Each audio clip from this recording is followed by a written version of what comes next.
DKR పోటీ చేయబోతున్నారు. అంటే గతంలో ఆమె పోటీ చేశారు. అప్పటి నుంచి ఇప్పటి వరకు కూడా ఎప్పుడైనా ప్రజా సమస్యల మీద ఫోకస్ చేయడం కానీ, ప్రజలు ఉండడం కానీ ఇట్లాంటి కార్యక్రమాలు ఏమైనా చేశారా ఆమె?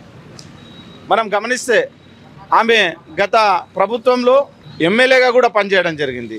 ఈ మధ్యకాలంలో భారతీయ జనతా పార్టీలో జాయిన్ అయిన తర్వాత కూడా నేను చాలా సందర్భాల్లో గతంలో ఆమె పోటీ చేసి ఓడిన తర్వాత మనం గమనిస్తే ఎక్కడ కూడా ఆమె స్తబ్దత కాలేదు.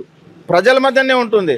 ప్రజల సమస్యలపైన ఎప్పటికప్పుడు గత ప్రభుత్వం మీద బీఆర్ఎస్ ప్రభుత్వానికి వాళ్ళు చేస్తున్నటువంటి ప్రతి తప్పుకు వేలెత్తి చూపి మీరు తప్పు చేస్తున్నారు, ఖబర్దార్ బిడ్డలారా, ఈ తెలంగాణ ఉద్యమకారులు ఎంతోమంది విద్యావంతులు మరి ప్రాణాలను అర్పించి తెలంగాణ తెస్తే మీ కుటుంబం కొరకు మీ స్వార్థం కొరకు తెలంగాణ ప్రజల్ని మరి బలిస్తూ ఉన్నారు. మా ఉసురు మీకు దాక్తుంది, కేసీఆర్, కేటీఆర్, కవితమ్మ మా ఉసురు మీకు దాక్తుంది అన్నటువంటి చెప్పినటువంటి రోజులు చాలా సందర్భాలు ఉన్నాయి. నిజంగా ఒక రకంగా అనిపిస్తుంది. ఏ అభ్యర్థి అయితేనేమి ప్రజల పట్ల, ముఖ్యంగా పాలమూరు ప్రజల పట్ల, వలస జీవులైనటువంటి పాలమూరు ప్రజల యొక్క బాధలు తెలిసినటువంటి వ్యక్తిగా మరి ఈ పార్లమెంట్ ఎన్నికల్లో షూటబుల్ క్యాండిడేట్ అని చెప్పి నా వ్యక్తిగత అభిప్రాయం అని చెప్పి ఈ సందర్భంగా తెలియజేస్తా ఉన్నా. ఏం పేరు? నా పేరు పాపిరెడ్డి. మాది మొక్తల్ అసెంబ్లీ నియోజకవర్గంకి వస్తుంది. మేము నరేంద్ర మోడీ గారు ఒక్కసారి మాట ఇచ్చిందంటే అది తప్పకుండా అమలయ్యే గ్యారంటీ ఉంటుంది. ఎందుకంటే ఈసారి యువత మొత్తం ఇప్పుడు ఎవరైతే 18 సంవత్సరాల ఓటు వచ్చిన వాళ్ళు మొత్తము నరేంద్ర మోదీ వైపు, అతని పాలన వైపే మొగ్గు చూపుతున్నారు. అందుకు మా ఓటు కూడా నరేంద్ర మోడీ గారికి మా ఓటు ఆయనకే ఇస్తాం. అలాగే మనము అగ్రదేశాలకు సంబంధించి అమెరికా అని ఇలాంటి పెద్ద పెద్ద దేశాల్లో కూడా డిఫెన్స్ పరంగా మన దగ్గర 8 సెగ్మెంట్స్ ఉంటాయి. కానీ అమెరికాలో ఆ డిఫెన్స్ అన్ని దానికి సంబంధించి ఒక దగ్గర మనకు ఆఫీస్ ఉంటుంది. అలానే ఇప్పుడు నాకు తెలిసి ఆల్మోస్ట్ ఈ 1-2 మంత్స్లో కూడా ఇప్పుడు ఆ అన్ని డిఫెన్స్కి సంబంధించింది మొత్తం న్యూఢిల్లీలో ఓపెన్ అవుతుంది. అది చాలా గర్వకారణం మనకు. దాంతోపాటు ఇప్పుడు 5వ ఎకానమీ పరంగా 5వ స్థానంలో ఉన్నాం. మోదీ గారు మనకు మాట ఇచ్చారు, ఈసారిగా నాకు గెలిపిస్తే మన దేశాన్ని 3వ ర్యాంకు కూడా తీసుకొస్తానని అన్నారు. ఇంకొకటి మోదీ గారే కావాలని కోరుతున్నాము. ఇంకొక ముఖ్య ఉద్దేశం ఏంటంటే మోదీ గారి గురించి, ప్రతి దేశాల్లో యుద్ధాలు జరుగుతున్నాయి కానీ మన దేశంలో ఇంతవరకు ఎలాంటి ఒక యుద్ధం కానీ ఒక బాంబు కానీ మన దేశంలో జరగలేదు.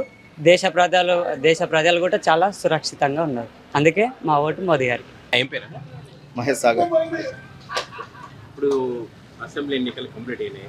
రాష్ట్రంలో చూస్తే పార్లమెంట్ ఎన్నికలు రాబోతుంది. పార్లమెంట్ ఎన్నికల్లో ఏ పార్టీల పరిస్థితి ఎలా ఉండబోతుంది? ముఖ్యంగా మీ మహబూబ్నగర్ పార్లమెంట్కి సంబంధించి ఎవరు గెలిచే ఛాన్స్ కనిపిస్తారు? మహబూబ్నగర్ పార్లమెంట్ స్థానంలో అయితే డీకేఆర్ గారు గెలిచే అవకాశాలు ఉన్నాయి. ఎందుకంటే దేశంలో నరేంద్ర మోడీ గారి పాలనకు ఆకర్షితులై యువత కానీ ఒక వర్గము అని కాకుండా అన్ని వర్గాలకు సమానంగా చూస్తున్నాడు. ఒక 3 తలాక్ కావచ్చు, ఒక రామ మందిరం కావచ్చు, ఒక 370 రద్దు కావచ్చు. అటువంటి మంచి పనులు చేయడం వల్ల ప్రజలు ఆకర్షితులై బీజేపీకే, నరేంద్ర మోడీ గారికే మళ్ళీ పట్టం కట్టాలని చెప్పేసి ఆలోచన చేస్తున్నారు. ఓకే, అరుణమ్మ గారు గెలిస్తే అందుబాటులో ఉంటారని నమ్మకం కానీ మీ సమస్యల పరిష్కారం చూస్తారని నమ్మకం? అరుణమ్మ గారికి ఇప్పుడు ఏ పదవి లేకపోయినా ప్రజల మధ్యలోనే ఉంటుంది.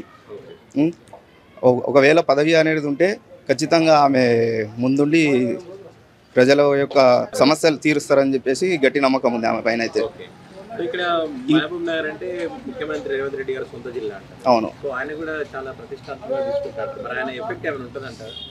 ఈమె మొదటి నుంచి మామదల్నే దొరుకుతుంది కాబట్టి ఈమె పైన ఒక గట్టి నమ్మకము. రేవంత్ రెడ్డి గారు మా సైడ్ అంతా కాన్సన్ట్రేషన్ పెట్టకపోవచ్చు. ఎందుకు అంటే ఇది మా కాన్స్టిట్యున్సీ వరకు వచ్చేసి బీజేపీ బలంగా ఉంది.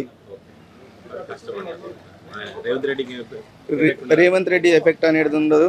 చెల్లవంశీ చంద్రెడ్డి గారు కూడా ఎప్పుడు చూడలేదు, రాలేదు. ఇంతకుముందు పార్లమెంట్ ఎలక్షన్లో నిలబడ్డాడు, అప్పుడు చూసిందే మళ్ళీ ఇప్పుడు వస్తున్నాడు.